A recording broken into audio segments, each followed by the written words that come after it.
ಕಿರಣ್ ಶಕ್ತಿ ನ್ಯೂಸ್ಗೆ ಸ್ವಾಗತ.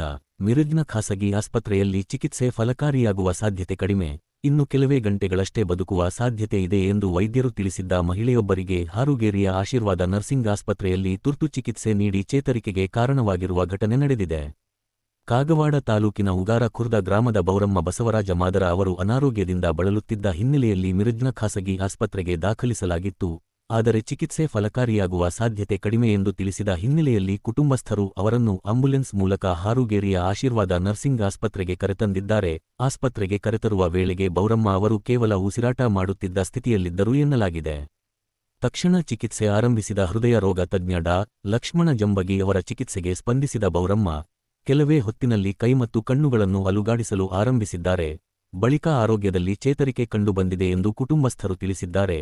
ಬೌರಮ್ಮ ಅವರ ಆರೋಗ್ಯದಲ್ಲಿ ಚೇತರಿಕೆ ಕಂಡುಬಂದ ಹಿನ್ನೆಲೆಯಲ್ಲಿ ಕುಟುಂಬಸ್ಥರು ಡಾ. ಲಕ್ಷ್ಮಣ ಜಂಬಗಿಯವರಿಗೆ ಶಾಲು ಹೊದಿಸಿ ಮಾಲಾರ್ಪಣೆ ಮಾಡಿ ಸನ್ಮಾನಿಸಿ ಕೃತಜ್ಞತೆ ಸಲ್ಲಿಸಿದರು. ಈ ವೇಳೆ ಮಾತನಾಡಿದ ರೋಗಿಯ ಅಣ್ಣ ಪ್ರಕಾಶ ಹುಗ್ಗಿನವರ, ವೈದ್ಯೋ ನಾರಾಯಣೋ ಹರಿಹಿ ಎಂಬಂತೆ ಡಾ. ಲಕ್ಷ್ಮಣ ಜಂಬಗಿಯವರು ನಮಗೆ ದೇವರಂತೆ ಕಾಣುತ್ತಿದ್ದಾರೆ. ಸಂಕಷ್ಟದ ಸಂದರ್ಭದಲ್ಲಿ ತಕ್ಷಣ ಚಿಕಿತ್ಸೆ ನೀಡಿ ನಮ್ಮ ಸಹೋದರಿಯ ಆರೋಗ್ಯದಲ್ಲಿ ಚೇತರಿಕೆ ಕಾಣುವಂತೆ ಮಾಡಿದ್ದಾರೆ ಎಂದು ಕೃತಜ್ಞತೆ ವ್ಯಕ್ತಪಡಿಸಿದರು. ಸರ್, ತಮಗೆ ಸನ್ಮಾನ ಯಾಕೈತಿ? ಇವತ್ತಿನ ದಿನಗಳಲ್ಲಿ ಅತಿ ಅಪರೂಪವಾದ ಈ ರೋಗಿ ಮತ್ತು ವೈದ್ಯರ ಸಂಬಂಧಗಳು ಹದಗೆಡ್ತಾ ಇರುವಂಥ ಇಂಥ ದಿನಗಳಲ್ಲಿ ಇವತ್ತು ನಮ್ಮ ಎಲ್ಲ ರೋಗಿಗಳು ಅವರ ಸಂಬಂಧಿಕರೆಲ್ಲ ಬಂದ ನಮ್ಮ ಆಸ್ಪತ್ರೆಯ ಈ ಟ್ರೀಟ್ಮೆಂಟ್ ನೋಡಿ ಪೇಷಂಟ್ ಆರಾಮದಕ್ಕಾಗಿ ನನಗೆ ಸನ್ಮಾನ ಮಾಡ್ತೀನಿ ಅಂತ ಹೇಳಿದರು.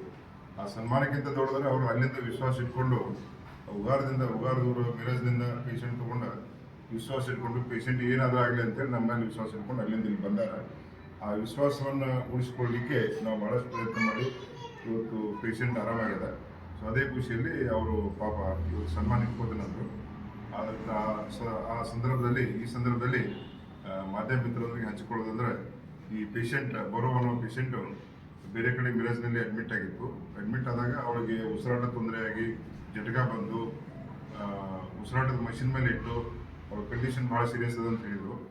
ಅವರು ಕಂಡೀಷನ್ಗಳು ಪೇಷಂಟ್ಗಳಾಗಿಲ್ಲ ಅಂದ್ಕೂಡಲೇ ಏನಾಗ್ತದೆ ಆಗಲಿ ಅಂತೇಳಿ ತಮ್ಮ ಊರಿಗೆ ಪೇಷಂಟನ್ನು ತಂದಿದ್ರು. ಪೇಷಂಟ್ ತಂದಾಗ ಇನ್ನೂ ಸ್ವಲ್ಪ ಉಸಿರಾಟ ಇತ್ತು.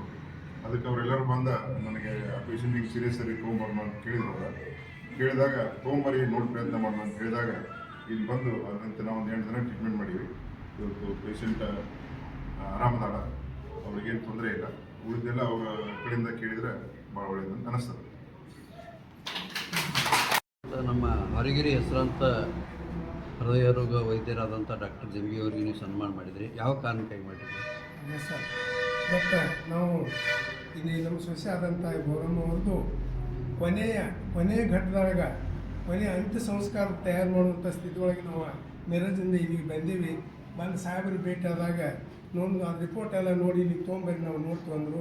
ಅದಕ್ಕಾಗಿ ನಾವು ಇಲ್ಲಿ ತಂದು ಅಡ್ಮಿಟ್ ಮಾಡಿದಾಗ ಕೊನೆ ಗಳಿಗೆ ಇರುವಂಥ ನಮ್ಮ ಪೇಷಂಟ್ 58 ದಿನದಾಗ ಎಲ್ಲ ಅಗದಿ ಆರಾಮಾಗಿ ಇವತ್ತು ಡಿಸ್ಚಾರ್ಜ್ ಮಾಡ್ಯಾರ. ಅದಕ್ಕಾಗಿ ಈ ನಮ್ಮೆಲ್ಲ ಬಳಗದ ಪರವಾಗಿ ತಮ್ಮೆಲ್ಲ ಪರವಾಗಿ ಡಾಕ್ಟರ್ ಸಾಹೇಬರನ್ನ ಅನಂತ ಅಭಿನಂದನೆಗಳನ್ನು ಈ ಮೂಲಕ ನಾನು ನೀವು ತಾವು ಈಗಾಗಲೇ ಹೋದಾಗ ಅಲ್ಲಿ ಪೇಷಂಟ್ ಕಂಡೀಷನ್ ಏನು ಹೇಳಿ ಕಳಿಸಿದ್ರು ಅವರು? 100% ಮನೆಗೆ ಹೋಗ್ಬಿಟ್ಟು ಏನನ್ನ ಪೇಷಂಟ್ ಡೆತ್ ಆಕೈತಿ ಮತ್ತು ನೀವು ಇಲ್ಲಿದ್ರೂ ಉಪಯೋಗ ಇಲ್ಲ, ಎಲ್ಲ ಕೊನೆಯ ಹಂತದಾಗೈತಿ, ಅದಕ್ಕೆ ನೀವು ತೊಗೊಂಡು ಹೋಗಿರಂತಂದು ಹೇಳಲಿ ಡಿಸ್ಚಾರ್ಜ್ ಮಾಡ್ಕೊಂಡು ತೊಗೊಂಬರಾಕತ್ತಿದ್ರು.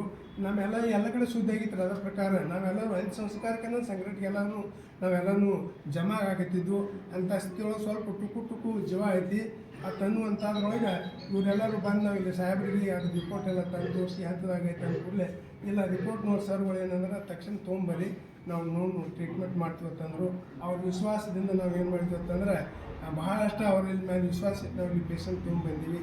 ಮಗು ಇವತ್ತು ಏನಾಗಿತ್ತಂದ್ರೆ ಕೊನೆ ಏನೇನೂ ಸುದ್ದಿದ್ದಿಲ್ಲ, ಬರೀ ಕೇವಲ ಉಸಿರಾಟ ಇಟ್ಬಿಟ್ರೆ ಕೈಯ ಕಾಲ ಏನೇನು ಒಳಗಾಡಿಸ್ತಿದ್ದಲ್ಲ, ಏನು ಸಾಯಿ ಸ್ಥಿತಿ ಒಳಗಿದ್ದಂಥ ಪೇಷಂಟ್ ಸಾಹೇಬರನ್ನ ಮುಗಿಸ್ಕೊಟ್ಟಾರೆ. ಅದಕ್ಕಾಗಿ ಮತ್ತೊಮ್ಮೆ ಅವರಿಗೆ ಈ ನಮ್ಮೆಲ್ಲ ಬಳಗದ ಪರವಾಗಿ ಬಂಧುಗಳ ಪರವಾಗಿ ತಮ್ಮೆಲ್ಲರ ಪರವಾಗಿ ಅನಂತ ಧನ್ಯವಾದಗಳನ್ನು. ಈಗ ಹಾರುಗೇರಿಯಾಗಿ ಸಾಕಷ್ಟು ಹಾಸ್ಪಿಟ್ಲ್ ಇರೋಕ್ಕಾಗಲಿ ಜನ ಮಿರಜ್ ಅಂತ ಓಡಿ ಹೋಗ್ತಾರೆ. ಅದಕ್ಕೆ ನೀವೇನು ಹೇಳಬೇಕು ಬಯಸ್ತೀರಿ? ಈಗ ಉದಾಹರಣೆ ಅದ, ಇದೊಂದು ದೊಡ್ಡ ಉದಾಹರಣೆ. ಅದಕ್ಕೆ ಎಲ್ಲರೂ ಸಾಮಾನ್ಯವಾಗಿ ಎಲ್ಲರೂ ಬರೀ ದವಾಖಾನೆ ಮಿರಜ್ ಅದು ಓಡಿ ಹೋಗ್ತಾರೆ. ಅಲ್ಲಿ ಒಂದು ಪೇಷಂಟ್ ಆದ್ರೆ ರೀ ಅಲ್ಲಿ ರಕ್ತ ತಪಾಸ್ ಬೇರೆ ಸ್ಕ್ಯಾನಿಂಗ್ ಬೇರೆ ಎಲ್ಲ ಕಡೆ ಬರೆದು ಕೊಟ್ಟು ಪೇಷಂಟ್ ಅಗದಿ ಏನಾಕೈತೆ ಅಂದ್ರೆ ಇಲ್ಲಿ ಯಾಕಾರ ಬಂದು ಅನ್ನುವಂಥ ಸ್ಥಿತಿ ಒಂದು ನಿರ್ಮಾಣ ಆಗ್ತೈತೆ. ಅದಕ್ಕೆ ಉತ್ತಮ ಉದಾಹರಣೆ ಅಂದ್ರೆ ಇಲ್ಲ ಏನೇನು ಮಾಡ್ಬೇಕು ಟ್ರೀಟ್ಮೆಂಟ್ ಎಲ್ಲ ಮಾಡ್ಯಾರ, ಯಾವುದೂ ದಂಡಿ ಕಾಣಲಾರ್ದ ಇನ್ನೇನಿಲ್ಲ ಲಾಸ್ಟ್ ಮೂಮೆಂಟ್ದಾಗ ಕೈ ಕೊಡ್ತಾರೆ. ಅವ್ರು ಲಾಸ್ಟ್ ಮೂಮೆಂಟ್ಗೆ ಏನು ಹೇಳ್ಯಾರಂದ್ರೆ ಇಲ್ಲ ಪೇಷಂಟಿನ ತಡೆಯಿಲ್ಲ, ನೀವು ಹೋಗೋದಿದ್ರು ತೊಗೊಂಡು ಹೋಗಿರುತ್ತೇಳಿ ಕೊನೆ ಹಂತದಾಗ ಕಳಿಸಿದ್ರು. ಅದಕ್ಕೆ ಇದು ಒಂದೇ ಉದಾಹರಣೆ. ನಮ್ಮಲ್ಲೇನೂ ಈ ಏರಿಯಾದಾಗೆಲ್ಲ ಸುತ್ತ ಸಾಹೇಬರದು ಎಂಥದ್ದು ಅಗದಿ ಕ್ರಿಟಿಕಲ್ ಪರಿಸ್ಥಿತಿ ಒಳಗೆ ಬಂದಿಲ್ಲಿ ನಾವು ಅಡ್ಮಿಟ್ ಆದ್ರೂ ಜೀವ ಉಳಿಸ್ಬಿಡ್ತಾರೆ ಅನ್ನೋದಕ್ಕೆ ಇದೊಂದು ದೊಡ್ಡ ಉದಾಹರಣೆ ಅಂತೇಳಿ ನಾ ಹೇಳ್ತೀನಿ. ತಮ್ಮ ಹೆಸರು? ನಾ PM ಶೇಖರ್ ಅಂತ ಹೇಳ್ರಿ ಇಲ್ಲೇ ಹೊರಗೆ ಸರ್. ಬ್ರದರ್ ದುಂಡಾಪ್ ಸಲ ನಾವು ಕೂಡ ಕೆಲಸ ಮಾಡಿದ್ವಿ. ರಿಟೈರ್ಡ್ ಅದಕ್ಕಾಗಿ ಅಲ್ಲಿ ಮಿರಾಜ್ನ ಖಾಸಗಿ ಆಸ್ಪತ್ರೆ ಅಲ್ಲಿ ನಮ್ಮ ತಂಗಿರಿಗೆ ನಮ್ಮ ತಂಗಿನ ತೊಗೊಂಡು ಹೋದ್ರೆ ನೆಗಾಕಿ ಇದು ನಡ್ಬೋದು ಹೋಗ್ಯಾಳ್ರಿ ಹೋಗ್ಬೇಕಾದ್ರೆ. ಅಲ್ಲಿ ಹೋದ ತಕ್ಷಣ ಅವ್ರು ಏನು ಮಾಡ್ಯಾರ ಒಂದು ಟ್ರೀಟ್ಮೆಂಟ್ ಒಂದು ಪೀಡ್ಸ್ ಬಂದಂಗಾಗಿತ್ತು. ಪೀಡ್ಸ್ ಬಂದ ಟೈಮ್ನಾಗ ಅವರು ನನಗೆ ಅನಿಸಿದ ಮಟ್ಟಿಗೆ ಅವರ ಪೀಡ್ಸಿಗೆ ಸಂಬಂಧಪಟ್ಟದ ಟ್ರೀಟ್ಮೆಂಟ್ ಮಾಡಿಲ್ಲ ರೀ ಅವರು. ಆಕೆ ಏನು ಮಾಡ್ರಿ ಯಾತ್ರೆ ಆದ್ರೆ ಕೈ ಕಾಲು ಕಟ್ಟಿ ಹಳೆ ಬರೇ ಗೂಲ್ ಬಿಡುವಂಥ ಇಂಜೆಕ್ಷನ್ ಮಾಡಿ ಆಕೆ ಪ್ರಜ್ಞೆ ಎಲ್ಲ ಮಾಡ್ಯಾರ.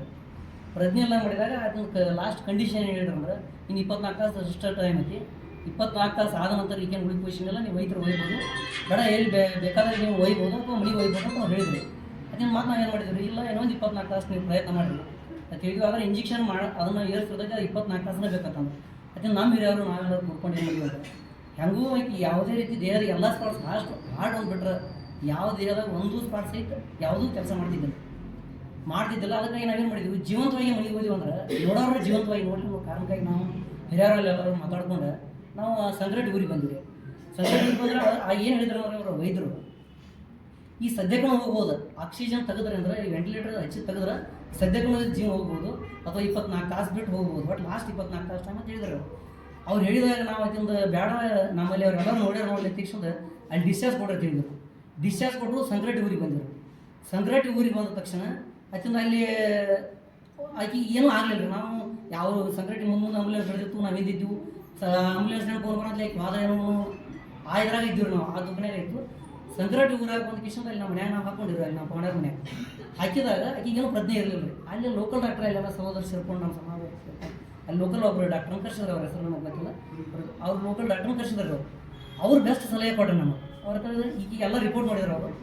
ಅವ್ರು ರಿಪೋರ್ಟ್ ನೋಡಿ ಅವ್ರು ಏನು ಕೊಟ್ರು ಅಂದ್ರೆ ಮೆಡಿಕಲ್ ಡಾಕ್ಟರ್. ಹಾಂ, ಅವ್ರು ಏನು ಮಾಡಿದ್ರು ಅಂದ್ರೆ ನೀವು ನೋಡು ಆಕೆಗೆ ಏನಾದ್ರು ರಿಪೋರ್ಟ್ನಾಗೆಲ್ಲ ನಾರ್ಮಲ್ ಐತಿ, ಆದರೆ ಇದನ್ನು ಲಕ್ಷ್ಮಣ ಸರ್ ಜೆಮಿಗಿ ಸರ್ ಕಡೆ ಹೋದ್ರೆ ಅಂದ್ರೆ ಗ್ಯಾರಂಟಿ ರಿಪೋರ್ಟ್ ಮಾಡ್ತಾರೆ 100% ಅವ್ರು ನಮಗೆ ಆತ್ಮವಿಶ್ವಾಸ ಪಟ್ರಿ. ಅವ್ರು ನೀವು ಈಗ ಸದ್ಯಕ್ಕೆ ಹೋಗ್ರಿ ಈಗ ಏನೋ ಅವೆಲ್ಲ ತಿಳಿದ್ರು ಅವರು ಅಂತ. ಅವರು ಇವತ್ತು ದೊಡ್ಡ ದವಾಖಾನೆ ರೀ ನಿಮ್ಮ ಮನಸ್ಸಿನಾಗ ಅವ್ರಿಗೆ ಹೇಳೋಕ್ಕಾಗಲಿಲ್ಲ ರೀ. ಆದ್ರೆ ಅವ್ರು ಸಣ್ಣ ಡಾಕ್ಟರ್ ಇದ್ರು, ಅವ್ರು ನಮ್ಗೆ ಇಲ್ಲಿ ಸಲಹೆ ಕೊಟ್ರಿ. ಆ ಸಲಹೆ ಪ್ರಕಾರ ನಾವು ಇಲ್ಲಿ ಬಂದೀವಿ ರೀ. ವೈದ್ಯೋ ನಾರಾಯಣ ಹರಿ ಅಂತ ಹೇಳ್ತಾರೆ. ಅವ್ರು ನಾವು ಇವತ್ತು ಕಣ್ಣು ಹೇಳೋದಷ್ಟೇ ಕೇಳಿದ್ರಿ, ಅದನ್ನು ನೋಡಿದ್ದು ಮಾತ್ರ ಈ ಸರ್ ಫಸ್ಟ್ ನಾವಿದ್ದು. ಯಾಕಂದ್ರೆ ಆ ದೇವ್ರ ರೂಪನಾಗ ಅವ್ರು ನೋಡಿದ್ವಿ. ಅವ್ರು ಏನು ಕಳಿಸಿದ್ರು ಸಾಕು ಒಂದು ತಾಸಿನಾಗ ನಮ್ಮ ತಂಗಿ ರಿಕವರಿ ಆಗ್ರಿ, ಕೈ ಅಗಾಡ್ಸು ಮಾತ್ರ ರಾತ್ರಿನ ಕಣ್ಣು ಅಗಾಡ್ಸು ಎಲ್ಲ ಮಾಡಾಕ್ತೇವೆ. ಅದಕ್ಕಾಗಿ ಈ ಸಂದರ್ಭನಾಗ ಮೊದಲನೇದಾಗಿ ನಾವ್ರೇನು ಸಂಗ್ರಹಟಿ ಡಾಕ್ಟರ್ ಇದ್ರಲ್ಲೇ ಅವ್ರಿಗೆ ನಮ್ಮ ಕುಟುಂಬದ ಪರವಾಗಿ ಪೂರ್ಣ ಅಭಿನಂದನೆ ಮತ್ತು ಧನ್ಯವಾದಗಳು ಅರ್ಪಿಸ್ತಾನು. ಎರಡನೇದಾಗಿ ನಮಗೆ ಏನು ದೇವ್ರ ರೂಪದಾಗಿ ಈ ಸರ್ದಾಗೆ ಇವ್ರಿಗೆ ನಾವು ನಮ್ಮ ಕುಟುಂಬದ ಪರವಾಗಿ ಮತ್ತು ನಮ್ಮ ಸಮುದಾಯದ ಪರವಾಗಿ ಅವರಿಗೆ ಅನಂತ ಧನ್ಯವಾದಗಳ ಜೊತೆಗೆ ಅವರ ಅಭಿನಂದನೆ ಕೂಡ ಈ ಸಂದರ್ಭ ನನ್ನ ಹೆಸರು ಪ್ರಕಾಶ್.